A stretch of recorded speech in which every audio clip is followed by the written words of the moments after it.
If you are my medical terminology professor, I will put a timestamp in the description of this video and I will type report starts here. So if you would like, you may skip the intro of this video and go straight to my final report. If you are not my medical terminology professor, if you are anybody else, you're watching this video on YouTube, the reason I uploaded my final report to YouTube is because the online portal that we usually use to upload our assignments for the class is struggling with this particular file, possibly because it's a bigger file. YouTube always works, most of the time. So I decided to upload it to my YouTube channel, just in case sometime in the future I get a bad concussion, or I develop dementia, or if nothing bad happens and time just does what it does, I'm gonna look at my social medias to remember stuff. And I would like to remember that in the spring semester of 2026, I took a medical terminology class, and this was my final report. This is my final research presentation for my medical terminology class at San Jose City College, spring semester 2026, and I will discuss uterine fibroids. Uterine fibroids are fibroids in the uterus. What does that mean? Another word for fibroid is leiomyoma.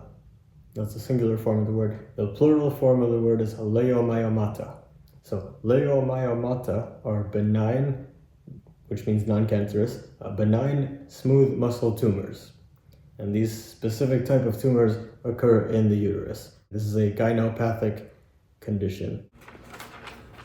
Gynopathic breaks down into three parts. Gyno means female, patho means disease, and the suffix ic means pertaining to. So gynopathic pertains to diseases affecting women. I am male, so I am not at risk of developing any gynopathic conditions. Someone like me might be more concerned about andrology or andropathic conditions. Andrology breaks down into andro, meaning male, and ology, meaning science or study of. So the andrology word literally translates to study of male. However, the actual definition is the science or study of diseases affecting biological men. And so because I am male, and because I will never have first-hand experience with uterine fibroids, what I did was I went ahead and read some medical reports. Let's get into the who, what, where, when, why, and how of uterine fibroids. Who is affected by fibroids? Again, fibroids are gynopathic, so fibroids affect females, particularly during reproductive age. 3 out of every 4 women with a uterus will develop fibroids during their reproductive lifetime. So they're very common, and fibroids do not discriminate. It's possible for any woman with a uterus to develop fibroids regardless of ethnicity and culture. What are fibroids and where do you find them? One more time. Leiomyoma breaks down into leo, which is the Greek word for smooth, myo, meaning muscle, and oma is the suffix for tumor. So a literal translation for leiomyoma is smooth muscle tumor. This specific type of tumor occurs in the uterus. The name of each fibroid type is based on location, so there's a few of them. So first we have intramural fibroids. Intra is the prefix for within. Muro is the Latin word murus, which means wall. And al is pertaining to, the suffix for pertaining to. So this pertains to within the wall. So intramural fibroids are found within the muscular wall of the uterus. This is the most common type of fibroid.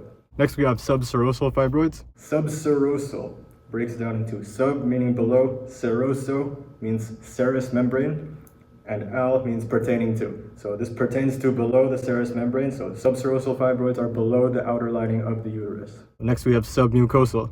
Submucosal fibroids breaks down into sub, again meaning below, mucoso means mucus, and al means pertaining to. So this pertains to below mucus. The actual definition is below the inner lining of the uterus. They're also known as intracavitary fibroids.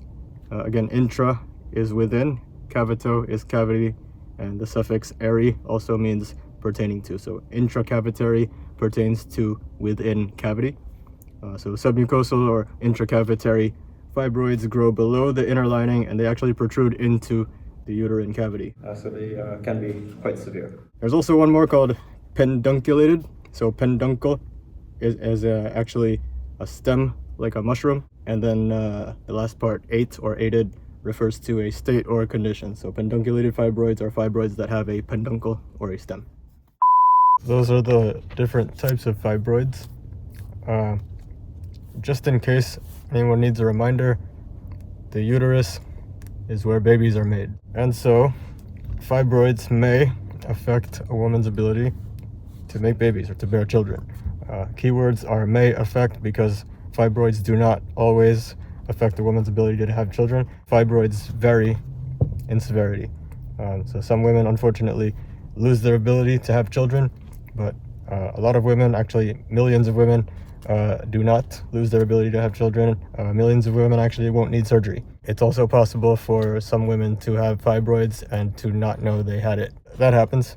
However, with all cases, from mild to moderate to severe, fibroids affect the cells in the reproductive system, particularly the uterus and the cells in the uterus. So the uterus is a lot of muscle, however, there is also a lot of connective tissue. And so even though the word leiomyoma breaks down into smooth muscle tumor, it's not exclusive to smooth muscle tumor. Fibroids can appear on connective tissue as well. The most obvious telltale signs and symptoms are bleeding and pain. So particularly bleeding, and particularly if a woman is experiencing intermenstrual bleeding. Intermenstrual breaks down into inter meaning between, and menstrual means pertaining to menstruation. So menstrual bleeding between regular periods when it's not that time of the month, that's intermenstrual. Pain is another symptom, particularly abdominal and pelvic pain. The word abdominal pertains to abdomen, and the word pelvic pertains to pelvis. Do please note that excessive bleeding and abdominal/pelvic pain does not guarantee a woman has fibroids. It might be fibroids, it might not be fibroids, it might be something else. So if you're experiencing any of those things, definitely go to the doctor. When do fibroids occur? Women should be concerned about fibroids generally between ages 15 to 50, but more specifically after puberty and before menopause. Prepubescent breaks down into pre meaning before, pubo means puberty, and escent is the Latin suffix for start of action or beginning of a state. And so prepubescent means before the beginning of the state of puberty. Postmenopausal breaks down into post meaning after, and then menopausal pertains to menopause. So this is after menopause. Menopause breaks down into meno meaning menstruation, and the word pause. So pause is a temporary stop, as we all know at this point in history. So menopause is, it's a little more of a permanent stop, it's less of a temporary stop, but the word is menopause. So that's the when for uterine fibroids, most commonly occurring during a woman's reproductive lifespan, mostly after puberty and before menopause. As for how and why, it's kind of random. It's not totally random, but it's kind of random. It does only happen to cisgendered women. It does not happen to men. And I was unable to find a lot of data for our in-between friends, our transgendered individuals. But it's my understanding as of this time, based on what I've read, that anyone with a uterus may develop fibroids. So if you have a uterus, you might get a fibroid or two or 100. Fibroids don't discriminate. Fibroids are kind of equal opportunity for anyone with a uterus. There is some demographic data that shows higher severity of cases and more cases of uterine fibroids for African American women compared to other groups. Statistically, Black women have higher risk, but anybody with a uterus can develop fibroids. Lifestyle may affect a woman's risk of developing fibroids, again, but there's no guarantees. So, women who smoke and drink a lot or eat a lot of junk food and never exercise, kind of higher risk for everything, not just fibroids. It's also possible for a woman to smoke and drink and eat junk food and never exercise and never get a fibroid. And very possible for women with much healthier habits to develop fibroids at some point. So you really never know. Again, anybody with a uterus can get fibroids. So if you suspect something might be wrong, go to the doctor. Now let's say you're experiencing some of those signs and symptoms, perhaps excessive bleeding, perhaps intermenstrual bleeding, perhaps some abdominal pain or pelvic pain, and so you go to the doctor. The doctor may send you into sonography for an ultrasound. It's basically medical sonar to visualize the inside of your uterus with sound waves. It's minimally invasive, non-invasive, it might be non-invasive, that might be the word. And they can visualize the inside of a uterus to see if there's anything wrong. So then, if something is wrong, and it looks like it might be fibroids, the next step might be an MRI, which stands for magnetic resonance imaging. An MRI will provide a more detailed map of the fibroids and allow doctors to determine the safest and most viable treatment options. The patient may receive medication, possibly hormonal medication. If it turns out the fibroids need to be removed, and there's a likelihood of being able to preserve the uterus, then the doctor will refer our patient to get a myomectomy. Myomectomy breaks down into myo meaning muscle, oma meaning tumor, and ectomy meaning surgical removal. So this is a surgical removal of muscle tumors, and it preserves the uterus. If it turns out the entire uterus needs to be removed, unfortunately this does happen in some cases, the doctor will refer the patient to get a hysterectomy. Hysterectomy breaks down into hystero, meaning uterus, and ectomy, again meaning surgical removal. So this is the surgical removal of the whole uterus. So I guess, best case scenario would be undergoing any of those surgeries and having a successful surgery or having successful medical treatment. Actually, I guess best case scenario would be never developing fibroids. Worst case scenario would be, perhaps a hysterectomy, having to have the entire uterus removed. That sounds like worst case scenario. Can't have kids anymore. Actually, worst case scenario might be leaving them untreated, and then they grow. They won't turn into cancer. Actually, they might. It's very rare. Fibroids are benign tumors. They're not malignant tumors, and they typically don't turn into cancer. But they can grow. They can become very severe, and they can, really severely negatively impact someone's life if left untreated. So, again, if something might be wrong, go to the doctor. And so prognosis of fibroids, the outcome tends to be, pretty positive. A lot of women have fibroids. A lot of women have had fibroids in the past. And so at this point in history, doctors know what they're doing when it comes to treating fibroids, if treatment is required. And so you're probably going to be okay. Just make sure you go to the doctor if you suspect something might be wrong. So that's my final research presentation about uterine fibroids. If you're my medical terminology professor, you can stop the video here. I know you got a lot of other presentations to view. I know that's not everything about fibroids, but that's everything I got for now. And thank you for teaching this semester.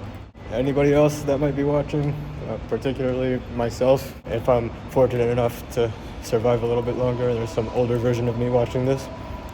This was my final research presentation for my medical terminology class at San Jose City College 2026.